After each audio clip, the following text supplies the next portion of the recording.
Patuloy po ang pagbaba ng tubig sa Angat Dam dahil sa epekto ng strong El Nino. Dito naman sa Metro Manila, nakararanas tayo ng malalakas na pag-ulan. Indikasyon ito ng magulong climate pattern. Sa gitna ng sitwasyong ito, kaya ba natin?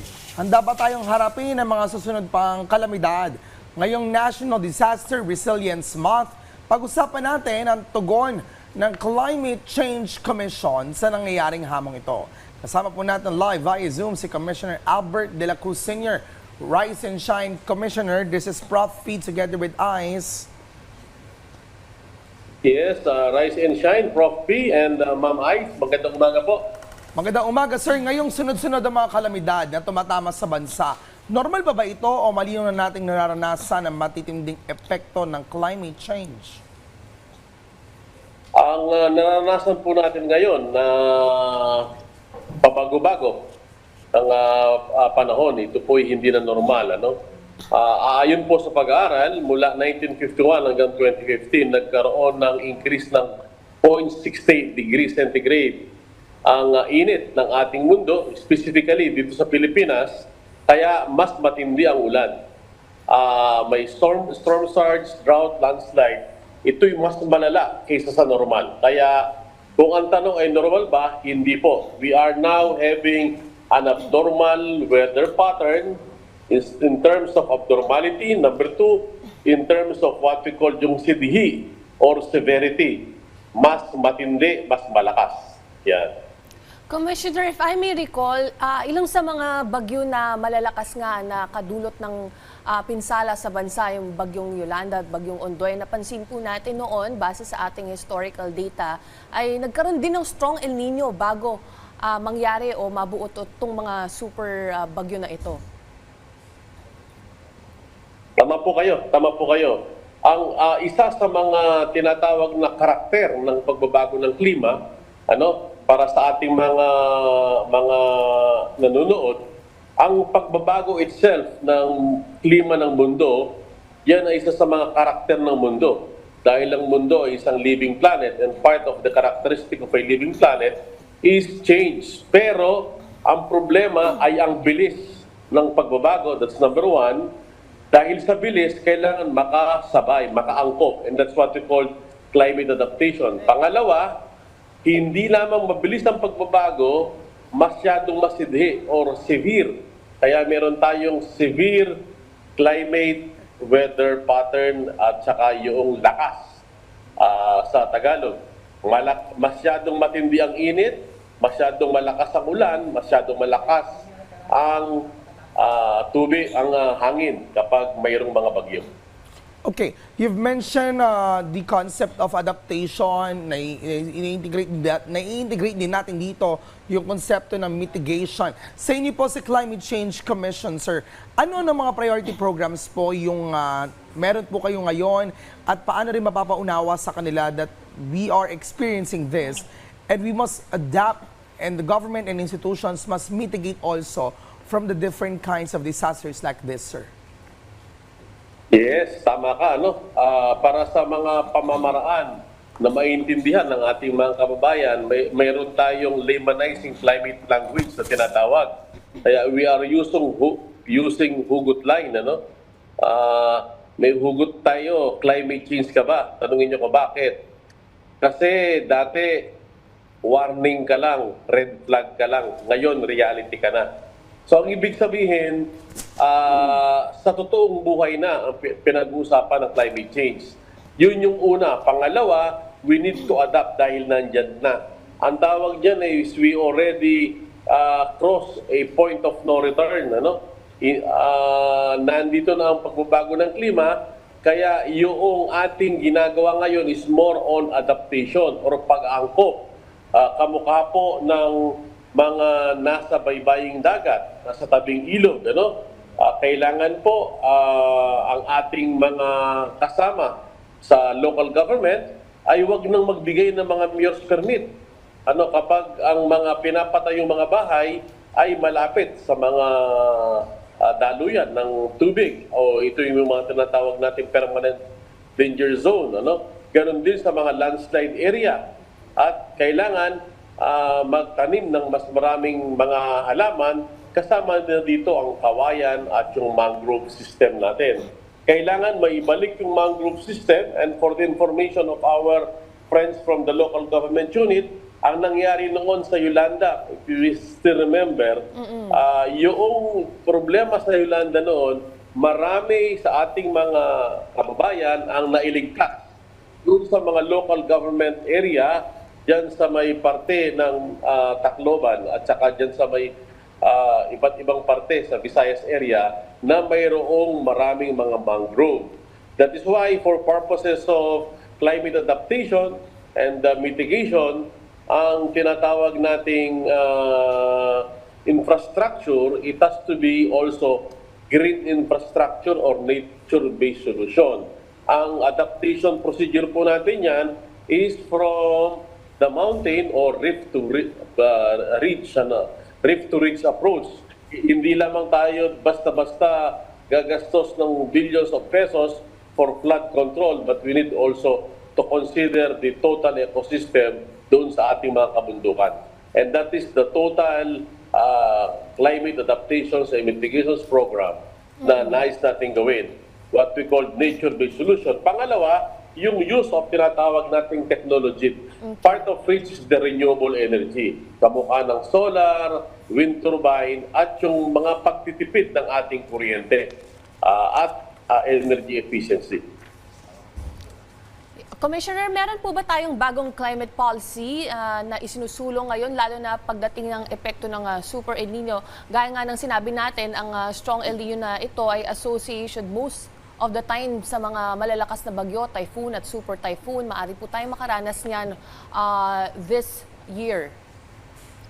Yes, meron tayong dalawang policy framework, yung tinatawag nating National Adaptation Plan that was formulated and adopted 2 years ago, no? At we also have the new nationally determined contribution, which is we already recommended to the Office of the President, and we are waiting for the final approval.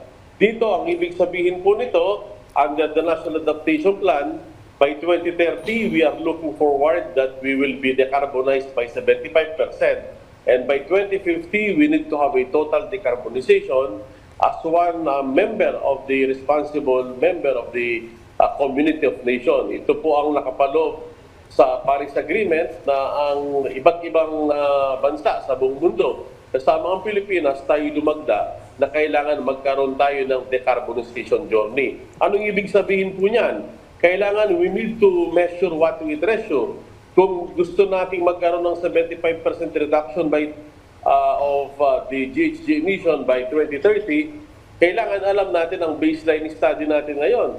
Kaya ating kinakampanya sa mga local government unit, including the national government agencies, that all government institutions, including private institutions, including the NGOs, lahat tayo ay magkaroon ng decarbonization journey, at we need to know our pathway, what we call the analytical measurement. So on that note, we have now, as we speak, we can Google it, we call it EcoSaver.earth. This is an instrument, a platform, pwede nyo gamitin. As an individual, we can calculate our carbon footprint, and all the corporations, including local government unit, they can calculate the baseline carbon calculator. Kasama dyan, pagkatapos nating magkaroon ng calculation, nandyan din yung reseta or prescription. If you have this specific carbon calculator, then you also have that specific prescription. Ilang kawayan ang maaari natin o dapat nating itanim, ilang malunggay, ilang buko ang dapat nating itanim upang ma-offset ang ating carbon footprint. So these are just some of the technology that we have, that we adapted, para magkaroon ng analytical measurement, because if we cannot manage what we cannot measure.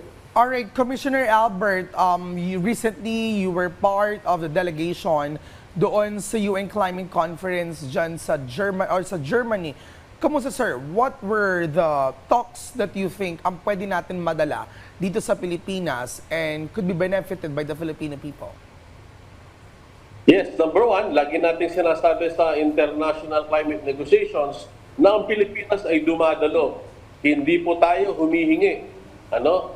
We are not begging or we are not asking for donation, but we are asking based on the premise of climate justice. Number one. Number two, based on as a party, doon sa tinatawag nating Paris Agreement, lahat ng mga mayamang bansa ay mayroong obligasyon na magbayad sa mga hindi pa mayamang bansa.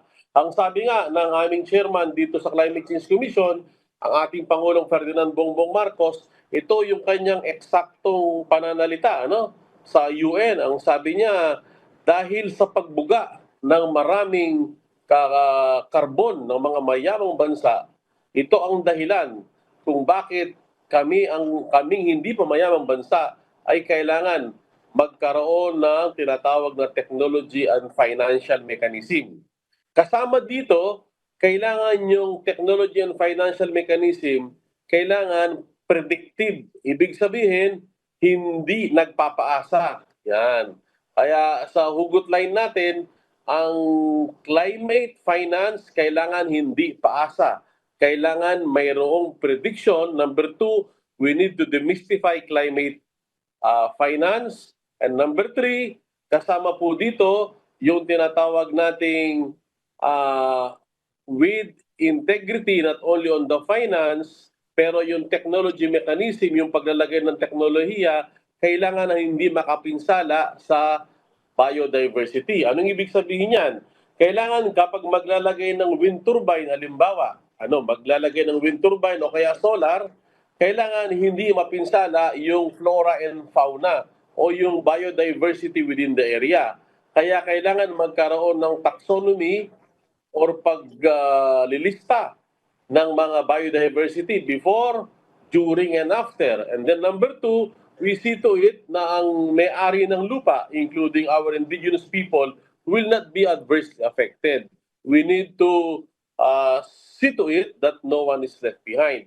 Kasama na rin dito yung mga masasagasaan ng transition. Sino itong mga to? I'll give a good example of this is what happened to the jeepney sector. We want to have what we call a jeepney modernization, but we need to have a total campaign, a full information dissemination. Number two, on the process of transition, we see to it that no one is left behind. Kasama dyan yung iconic architecture of the Philippine jeepney. That is why our advocacy here for the climate change, kung kaya ng mga mayamang bansa gumawa ng tinatawag na modern vehicle, sa tingin natin dito sa Climate Change Commission, kaya din ng Pilipino. Nandyan ang Saraw, Francisco Motors, Armac, Kailangan yan ang paunlarin ng Pilipinas at hindi na tayo mag-angkat ng mga modern jeepney. Bakit? Kasi kapag nag-angkat ka, galing yan sa ibang bansa, matataas na naman yung tinatawag na carbon footprint ng mga inangkat dahil gumagamit tayo ng kurudo sa mga barko sa pag-angkat. At we need to preserve the job force and we need to provide our green jobs here in the Philippines. So yan ay kasama sa mekanismo ng ating ginagawang climate negotiations. Programs for the National Disaster Resilience Month from the Climate Change Commission. Thank you so much, Sir Albert de la Cruz, Senior. Thank you so much. Thank you for the opportunity to serve. Thank you, sir.